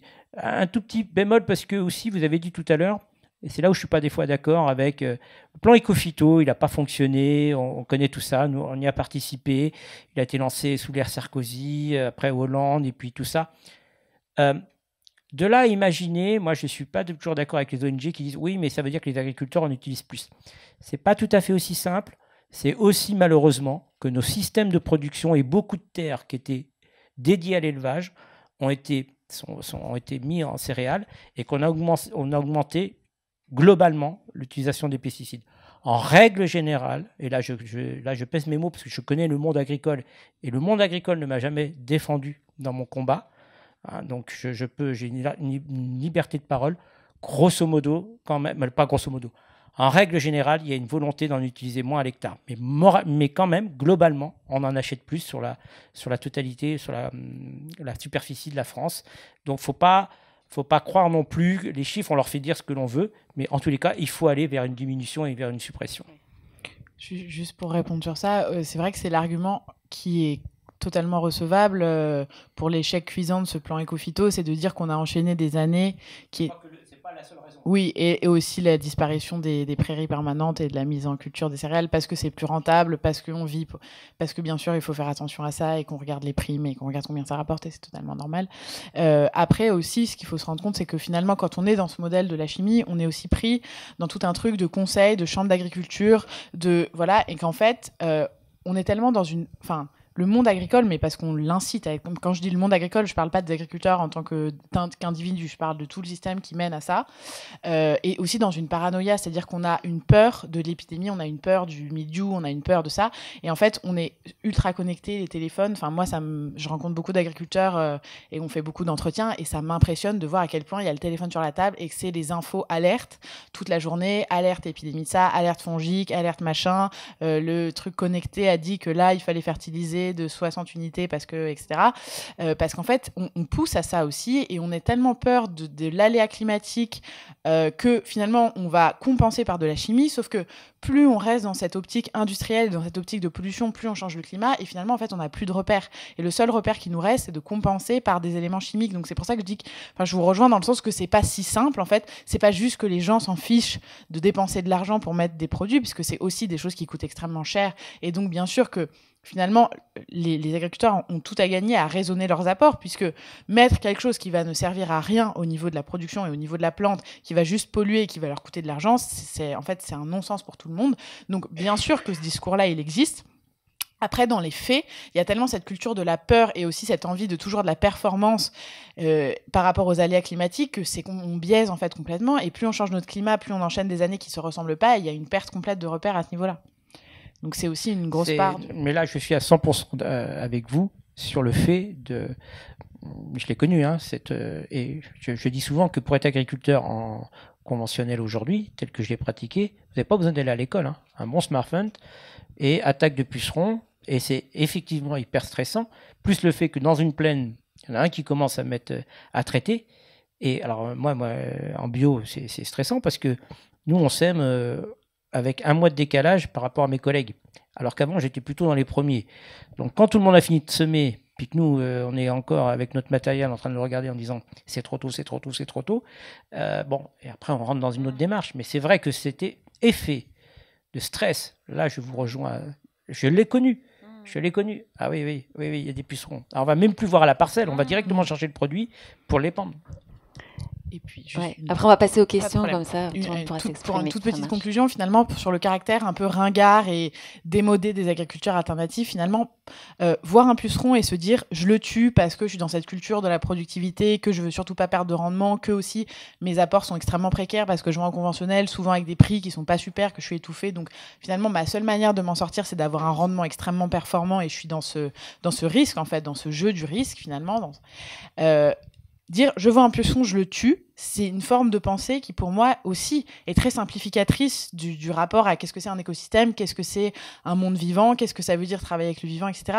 Alors que quand on arrête la chimie, se dire je vis avec ce puceron, mais comment je vais faire en fait ? Il va falloir que je crée sur mon exploitation un système qui permet de le réguler pour pas qu'il m'envahisse, que je mette des arbres, des choses, des rotations, que je change en fait complètement ma manière de gérer mon exploitation pour gérer ces contraintes, pour ne pas être envahi par des mauvaises herbes, parce que en fait je ne peux plus juste les glyphosater et je peux pas faire 30 ans du maïs parce qu'en fait ça va jamais pousser. C'est ça la sophistication en fait. Et ça, c'est des modèles qui sont extrêmement complexes et qui sont pas du tout ringards. Et pour la modernité, finalement, elle est là. Beaucoup plus que dans cette fuite en avant du productivisme agricole conventionnel qui, de toute façon, atteint des limites qu'on peut tous voir. Mais je pense que c'est passé parce que le bio n'est pas ringard aujourd'hui. C'était. Bah, ça dépend pour qui. Ouais. Moi, je viens d'une école d'agronomie. Concrètement, moi, je suis perçue comme quelqu'un qui est passéiste. On Enfin, dit pas du ringard. côté des consommateurs, c'est pas ringard. Quoi, Oui, c'est ça. Voilà. Oui, voilà. D'une partie des consommateurs aussi. Et peut-être aussi, nous, ce qu'on constate, l'association, c'est que les premiers débats que l'on a fait dans les écoles d'agriculture, moi, ça m'a marqué. Il y a 10 ans, parce que j'en faisais même avant la création de l'association, j'étais invité. Quand personne n'aurait levé la main pour dire, si j'avais posé la question, mais je l'ai posé parfois, qui fait de l'agriculture biologique, je vais vous dire que le jeune, s'il y en avait un, il se cachait. Aujourd'hui, ils lèvent très haut la main, ils sont fiers de ce qu'ils font et ils ont des arguments. Le problème dans notre profession, c'est souvent aussi le regard intergénérationnel. Les gens qui nous jugent, et qui jugent des fois des jeunes, qui arrivent, qui ont 25 ans, même s'ils ont été très bien formés, qu'ils ont vu des exemples en bio, quand ils arrivent sur une exploitation familiale ou GAEC ou autre, et qui disent on va faire de l'agriculture biologique, le regard intergénérationnel il est important, et les parents, l'oncle et tout ça, ils disent mais t'es qui toi pour nous expliquer? Moi, dans le bouquin, j'explique que j'avais 50 ans. J'avais 50 ans quand j'ai pris ma décision. Jamais mon père, je me suis installé le 1er janvier 87 et a interféré dans la gestion de mon exploitation. Jamais. Il a toujours été là pour m'aider. Des fois, c'est mon grand, tu fais ce que tu veux. Voilà, tu t'apprendras de tes erreurs de toute manière. Si je lui demandais un conseil, il était là, mais jamais il a interféré. Et à 50 ans, j'avais pris ma décision, je suis allé déjeuner avec lui et j'avais besoin de son aval. Et lui dire, papa, je passe en bio.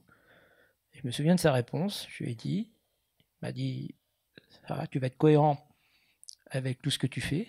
Puis aussitôt après, il m'a dit, bon courage mon garçon. Et voilà, c'est le résumé. Voilà, faut comprendre aussi notre histoire et comment fonctionne notre profession. Et voilà, c'est pour ça que c'est difficile aussi. Merci beaucoup.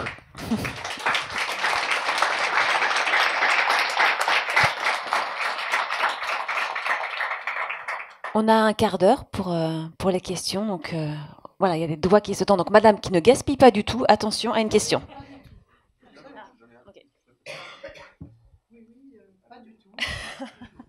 Je pense qu'il fonctionne. Oui, ça marche. Oui.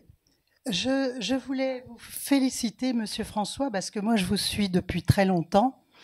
Et bien sûr qu'on s'est vu. Bien sûr qu'on s'est vu.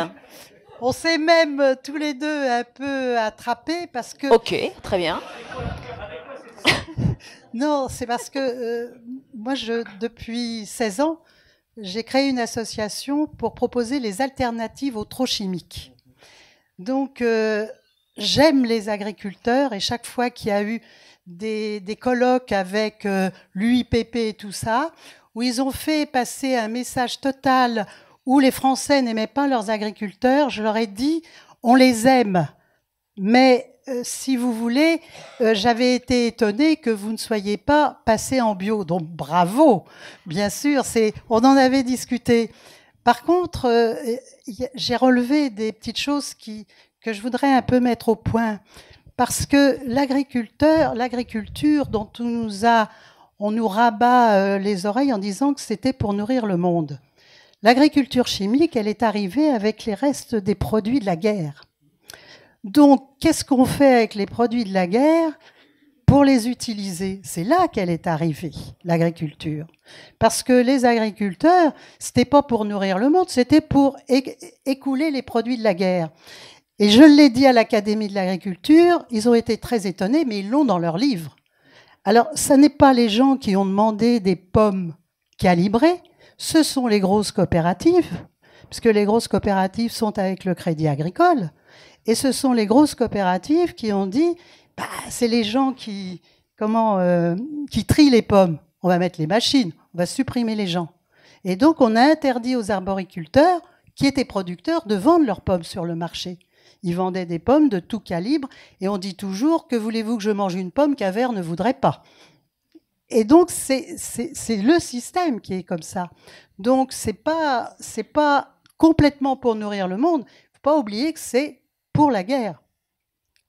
Non, mais ça a été dit. Et le remembrement, c'était pour écouler les machines. Vous savez que le CIMA va montrer des machines où, si vous voulez, elle existe déjà. Vous avez le robot qui garde les vaches. Le robot va garder les moutons et va tuer le loup. Mais ça, c'est fait. Hein. Non, mais là, je ne plaisante pas. Donc, attendez, je finis. Pour le puceron, si personne ne le sait, notre association s'appelle Parus, c'est les mésanges. Ça veut dire mésange à latin. Or, les pucerons, eh bien, si vous voulez, une mésange qui nourrit ses petits, c'est 1000 pucerons par jour. Donc, vous imaginez pourquoi il n'y a plus d'oiseaux. Et effectivement, vous avez raison sur les cancers, puisque Rachel Carlson avait écrit le premier livre, Le printemps silencieux. Elle l'a écrit en 62. Elle a dit dans 50 ans, il y aura une explosion de cancers et il y aura de moins en moins d'oiseaux. Donc, bravo, je fais les coquelicots tous les premiers vendredis du mois où j'habite. Je peux vous dire que c'est très difficile. Non, mais c'est très difficile parce que si vous voulez, alors, quand on nous appelle consommateurs, je dis et je vous le dis pour tout le monde, on n'est pas con, on est sot et on est mateur. C'est-à-dire qu'on regarde les produits qu'on nous vend. Eh bien, je vais vous en montrer un nouveau, parce que quand même, voilà, des plats cuisinés pour ne rien avoir à faire, même pas lire l'étiquette. Fleury Michon. Donc, pareil pour les farines. Achetez bio. Acheter bio, c'est pas plus cher. Quand vous achetez un riz qui cuit en 5 minutes, vous n'avez plus rien dans le riz. Vous achetez du lait, le lait, il est craqué. Vous regardez, craquage du lait, vous regarderez sur Internet. Donc, achetez bio, ça ne coûte pas plus cher. Vous ne jetez rien et vous n'achetez jamais de plat préparé, même pas en bio. Voilà. Et la carotte râpée en bio à 7 € le kilo, bah vous achetez la machine et ça vous coûte 1,90 € le kilo. Café en capsule, pas de gâchis, 70 € le kilo. Le café, 70 € le kilo. Et les gens vous disent en bio, c'est cher. Donc, allez-y, bon sang. Il faut que les jeunes, et je suis d'accord avec vous, les jeunes agriculteurs qui ont 30 ans, vous savez ce que j'ai entendu à l'Académie de l'agriculture? Le Crédit Agricole est venu. Nous sommes très embêtés. Il y a 2000 néo-ruraux qui ont la trentaine, qui en ont rien à foutre de la Chambre d'agriculture, rien à foutre des crédits. On va essayer de leur vendre du matériel et s'ils ne payent pas, ils vont faire comme dans le temps, on leur prendra une petite parcelle de terrain. Alors battez-vous, là, vous êtes là, battez-vous. Voilà, merci. Merci. Alors les néo-paysans, ce sera justement le thème de la prochaine conférence dans 2 mois, avec ces personnes qui retournent à la terre, qui vont à la terre, et qui pourront nous expliquer un petit peu leur parcours, si c'est finalement facile, quelles sont les embûches. Excusez-moi, la ruche qui dit oui devrait plutôt faire du bio que de l'agriculture raisonnée. Elle fait les deux. Elle fait les deux. Et après, elle bien sûr, après, elle favorise la transition. Il y a une Donc étape. voilà. Vous avez fait un appel d'offres important au niveau un appel de fonds. Aider les agriculteurs. Oui, mais vous avez vu que je suis passé par une étape, madame. Si vous me suivez depuis le début, vous avez vu que je suis passé par une étape. Juste une petite précision. Vous avez raison sur l'après-guerre. Mais il faut revenir. Et mon père, je reviens à lui parce que c'était des discussions. Lui, il a fait son service militaire juste après-guerre ici. Et il me dit, tu sais, quand on était là, tu aurais pu dire que ça venait des gaz de combat, mais beaucoup le savaient. Et il t'aurait répondu, bah, on l'a pris, excusez-moi du terme, on l'a pris sur la gueule. Si maintenant ça peut tuer les dorifores pour enfin ne plus avoir les tickets de rationnement, voilà. Alors, bien sûr que ça a été des raisonnements très court terme, comme vous l'avez dit, qu'on n'a pas fait attention. C'était pas nourrir le monde à ce moment-là, c'était déjà nourrir la France. Après, on est rentré dans le piège de nourrir le monde et on n'a pas vocation à ça. Alors, certainement que les industriels, et on le sait maintenant, c'est des discussions que j'ai souvent eues avec Fabrice Nicolino et François Aveyrette qui avait fait le livre Le pesticide, le scandale français. Mais, ok, alors, on ne refera pas de toute façon. C'est de tenir compte de ces erreurs pour éviter de continuer, on le sait, mais vous avez raison de le rappeler, mais de stigmatiser à chaque fois, bon voilà, ça s'est fait. évitons de faire les mêmes erreurs. Les industriels n'ont pas changé de comportement. Là, vous avez raison, c'est qu'ils n'ont pas changé de comportement. Ils nous font encore croire que c'est pour le bien-être de l'être humain que l'on doit produire de cette façon, qu'une pomme, effectivement, ils nous font croire que les mycotoxines que l'on trouverait sur une pomme seraient plus dangereuses que certains résidus de pesticides. C'est là où on doit tenir compte de ce qui s'est passé dans le passé pour plus tomber dans le même piège. Vous voyez, il ne faut plus lire. Alors nous, on a un slogan, c'est l'inverse, c'est « Ne mâchons plus les yeux fermés ». Donc voilà. La ruche qui dit oui, il faut aider les bio. On va s'arrêter. Vous avez fait des gros appels de fonds. Bonsoir. Moi, j'ai 2 questions. La première sur, je vais être un peu trivial, mais à quoi joue la grande distribution type Carrefour avec ses rayons bio qui se développent? Et deuxième question, j'aimerais avoir quelques exemples de différences de cahier des charges entre le bio français et je resterai au bio européen. Je n'irai pas au bio chinois. Merci. Sur la grande distribution, vous pouvez répondre si vous voulez, même sur le reste. Hein, dites-moi. On va laisser d'abord Madame. J'ai un point de vue sur la grande distribution, mais allez-y. Alors, moi, peut-être, je peux vous parler du cahier des charges un peu rapidement. En fait, le cahier des charges français, c'est celui qui a fondé en partie le cahier des charges européen. Et en fait, concrètement, là, je vais peut-être vous fâcher. Ok. Concrètement, dans ce qui est mesuré, on regarde la même chose. Quasiment, c'est-à-dire que, en fait, dans ce qu'on va contrôler pour la certification, on n'a pas perdu réellement de données, de contrôle, etc. Mais le cahier européen a permis du coup de remonter finalement aussi le niveau de certification de pays comme l'Espagne et l'Italie, par exemple, qui étaient plus bas. Et donc, ça a nivelé plutôt vers le haut que vers le bas, c'est mon avis. Après, ce qu'il faut comprendre, c'est qu'à la base, donc, un cahier des charges, ça liste des choses qu'on va mesurer et qui vont permettre d'avoir un label, qui permet d'avoir une rémunération plus élevée, etc. Ensuite, il y avait aussi beaucoup de choses dans ce cahier des charges qui étaient des notes d'intention, mais qui n'étaient pas contrôlées. Par exemple, il y avait des choses sur la reproduction de la fertilité des sols, etc. En fait, des critiques que fait beaucoup aujourd'hui l'agriculture de conservation au bio, de dire vous foutez des sols, vous défoncez les sols, mais bon, vous mettez pas de chimie, etc. En fait, c'est profondément faux. Puisque dans le cahier des charges français, comme il a été créé et pensé à la base, il y a vraiment énoncé qu'il faut s'inscrire dans une durabilité des sols, etc., sur le long terme, de repenser la fertilité des sols et tout ça, mais ce n'est pas inscrit comme des mesures en fait, qu'on va contrôler quand on va vous certifier bio ou non. Et ces notes d'intention-là, en fait, elles sont parties avec le cahier des charges européen, puisque c'est un cahier des charges, on va dire, plus pragmatique, qui s'intéresse à ce qu'on va contrôler concrètement quand on va passer chez vous pour voir si vous pouvez passer la certification en bio. Après, moi, je peux vous dire que le cahier des charges bio, pour moi, il n'est pas parfait. En fait, il est extrêmement centré justement sur le rejet de la chimie, ce qui est vrai. Et en fait, ce dont il faut se rendre compte, c'est qu'un cahier des charges, c'est rien d'autre que la transcription finalement d'un rapport de force à un moment donné. Donc en fait, au moment où il a été écrit, le rapport de force était entre l'industrie, les paysans, voilà, une opposition de dire nous, finalement, on refuse l'industrialisation, c'est ce qu'on refuse. Et c'est vraiment, en fait, le bio, la biodynamie, etc., c'est quand même né d'un refus de cette modernisation-là.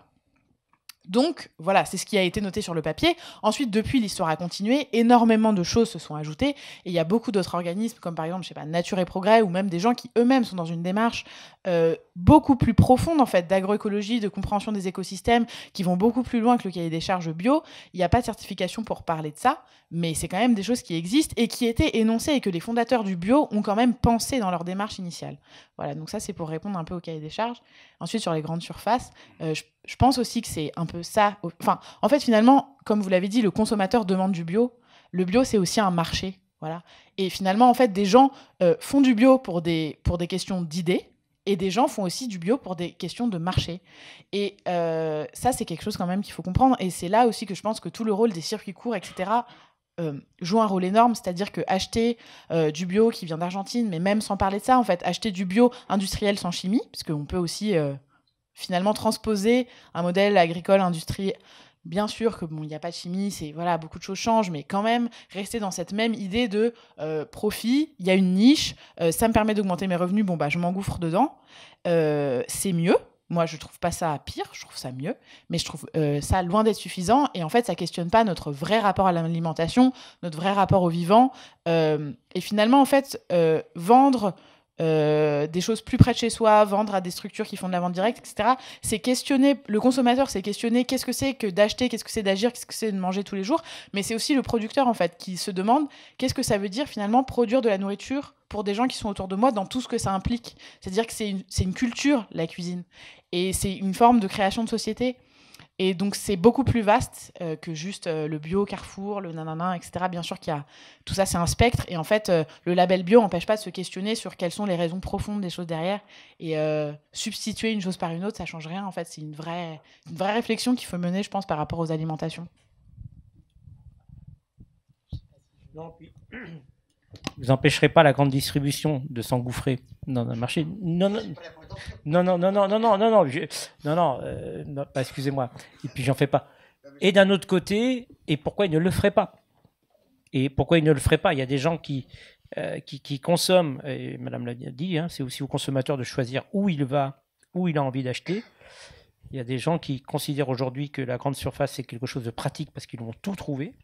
Et donc s'il y a du bio à leur disposition, qui n'est pas forcément le bio que l'on défend, mais j'ai envie de vous dire, on ne peut pas empêcher la grande distribution de faire du bio, mais au consommateur de faire son choix. Ah ben vous pouvez avoir du bio, moi j'ai vu en grande surface, du bio de proximité, parce qu'ils savent faire, ils savent le faire, il ne faut pas leur enlever ça. Et puis après, ils ont du bio. Si vous regardez bien derrière l'étiquette, si vous avez des fruits qui arrivent d'Argentine en ce moment, ou du Chili, ou autre, je pense, ou l'Afrique du Sud, voilà, c'est à vous de vous poser la question. Lisez les étiquettes surtout. Voilà, mais non, mais Madame a bien de dire, il ne faut plus les lire. Donc, voilà. On prend une question. Bonsoir, une question pour Monsieur François. Merci pour votre témoignage qui évidemment est extrêmement perturbant. Je voulais revenir à avril 2004 quand vous dites les gens de Monsanto commencent à dire à ma femme on sera là pour l'enterrement. Enfin voilà.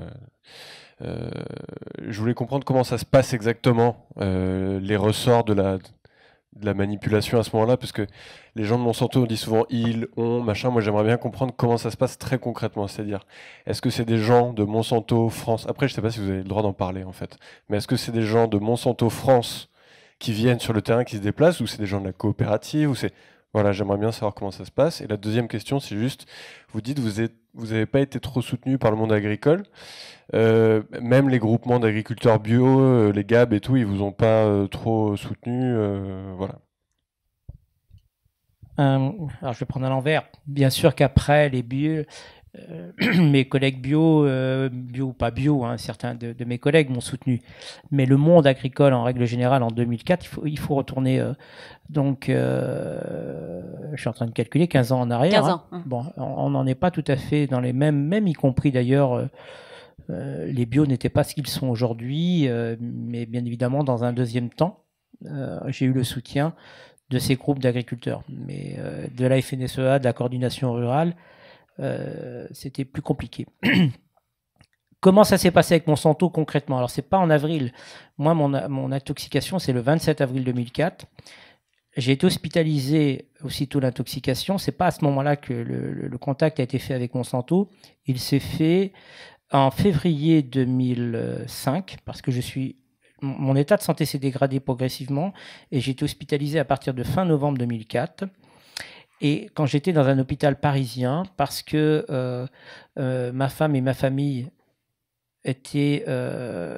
pour eux, c'était clair que ça pouvait être que le produit, font analyser. Alors c'est comme dans le bouquin, il y a des gens qui ont dit mais c'est un thriller, c'est quoi? Mais c'est pas un thriller, c'est la vie. C'est vraiment ce qu'on a vécu. À un moment donné, un chercheur dit mais c'est forcément ce produit. Faites-le analyser. On fait analyser le produit. Et Sylvie, mon épouse, prend son téléphone et appelle les services de Monsanto France. Et donc là, elle tombe sur un interlocuteur et elle dit voilà, on a fait analyser votre produit. On sait aujourd'hui que le métabolisme qui a été retrouvé dans les urines, juste pour précision, l'hôpital refuse de faire les analyses. Et c'est ma femme, je suis dans le coma, elle est infirmière, leur dit c'est un acte infirmier, c'est moi qui vais faire le prélèvement d'urine et la prise de sang. Donc là, le chef de service a été pris un peu au dépourvu. Il a dit bon, ok, on le fait. On envoie les échantillons dans un laboratoire d'analyse. Et là, on trouve le métabolisme du produit qui m'avait intoxiqué 6 mois avant. Et donc Sylvie appelle Monsanto France Elle a un interlocuteur qui lui dit, écoutez, on ne comprend pas, jamais on a eu de problème avec ce produit, parce que Sylvie leur dit, mais je reprends ses propos, elle dit, mais vous avez dans vos usines, vous avez peut-être eu les mêmes problèmes, et peut-être que vous avez l'antidote. Ils disent, mais non, non, non. Et mais dit, on va en référer à notre hiérarchie internationale, et on prend directement contact, c'est un ami, je le cite dans le bouquin parce qu'il est cité dans la procédure, qui est anglophone, qui prend contact avec le siège social dans le Missouri aux États-Unis. Donc c'est le siège social de Monsanto Monde, enfin où c'était, parce que maintenant c'est Bayer. Et donc là, il tombe sur un toxicologue, j'ai son nom, je ne peux pas le citer, qui dit, mais il n'y a aucun souci, il n'y a pas de problème, mais si votre ami, avec quoi que ce soit comme souci, tenez-nous au courant. Et c'est là qu'ils font la première approche de dire, vous savez, si financièrement, on peut peut-être voir, enfin là, il le laisse comprendre. Donc je reprends, c'est dire, c'est dans le dossier, donc forcément, si je le dis, c'est qu'on a les preuves. Et Sylvie reçoit un coup de téléphone un jour où c'est un concours de circonstances. Nous habitons à 400 km de Paris. Elle est appelée par le chef de service qui lui dit « Vous devez monter rapidement, Madame François. Je ne suis pas sûr que votre mari passe la nuit. » Et au moment où c'est le concours de circonstances, qu'elle arrive à l'hôpital, c'est pas pour faire pleurer dans les chaumières, c'est que ça s'est passé comme ça. Elle est pour rentrer dans ce service, elle reçoit un coup de téléphone de cet interlocuteur, là aussi j'ai son nom, et il dit voilà, écoutez Madame François, je vous rappelle, suite à vos demandes, écoutez, on ne comprend pas vraiment notre produit. Et là, ils savent très bien que pourtant ce produit est cancérigène, que ce produit c'est un neurotoxique, que ce produit a été interdit aux États-Unis, que ce produit a été interdit en 1985 au Canada, que dedans il y a une molécule hyper toxique qu'on a découvert dans l'analyse mais qui n'était pas sur l'étiquette. Il lui dit il n'y a aucun problème. Sylvie lui répond écoutez, je vous laisse parce que je ne suis pas sûr que mon mari, je le revois vivant. Et là, il lui dit, s'il arrivait quoi que ce soit, vous pouvez compter sur notre soutien financier. C'est aussi ce qui m'a motivé à un moment donné pour dire, zut, ils le savaient, je dis zut pour rester poli, ils le savaient et ils ont rien fait. Donc ça m'a motivé pour porter plainte contre eux. En plus, Monsanto, à un moment donné, juste avant mon dépôt de plainte, prend contact avec moi, heureusement par courrier recommandé, me demande d'avoir accès à mon dossier médical parce que si des fois il y avait eu un problème toxique, pour le bien-être des autres agriculteurs, il serait prêt à prendre des mesures. Voilà. Merci beaucoup pour ces témoignages, explications, questions. On doit malheureusement les limiter, mais on va se retrouver en bas autour d'un nouveau bar qui a ouvert au Maïf Social Club. Et puis Estelle, je te laisse le mot de la fin peut-être. Merci à vous deux, merci pour votre témoignage.